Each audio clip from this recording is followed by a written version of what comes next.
Meanwhile, the race to replace Sheldon Silver as Assembly Speaker is down to 3 candidates tonight. Assemblyman Joe Lenthal has bowed out and is now backing Carl Heastie. The other 2 candidates are Assembly Majority Leader Joseph Morelle and Assemblywoman Catherine Nolan. Anna Myler is here with more on that story for us tonight. Good evening, Anna. Good evening, Jim and Jessica. As the 3 candidates duke it out, other Assembly members are laying out guidelines for what they want to see in a new speaker, hoping to use Silver's exit as an opportunity to usher in change.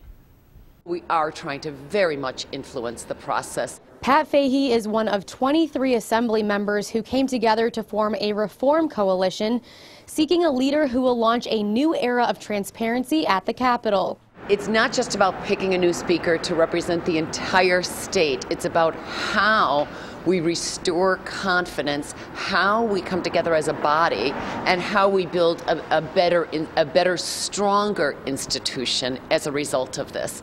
Today, the coalition sent a letter to the 3 candidates vying for Silver's seat, Joseph Morelle, Carl Heastie, and Catherine Nolan, calling for more transparency, increased member participation, and for the formation of a task force on reform. No, we're concerned. We want to make sure that there's better transparency in the legislature.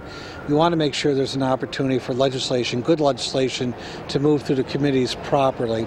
And, you know, sometimes members have felt that it's been hindered, and not for good reason. We want to make it more participatory, and we want to make it maybe not as rigid as seniority system. We really want to make have that opportunity for other voices to be heard. Trying to figure out how long somebody works. The executive director of the think tank Empire Center for Public Policy says term limits are one of the reforms that should be considered. We've seen a lot of sort of corruption cases come out of the legislature in the last few years, and it can't all be attributed to, but some of it can be attributed to that you're rewarded the longer you serve. I will not hinder. Sheldon Silver's 38 years in the Assembly allowed him to amass immense political power, which he is accused of abusing to pocket millions of dollars in kickbacks. And it's that 38 years in a public office that will give him a pension worth more than the annual salary of a rank-and-file Assembly member.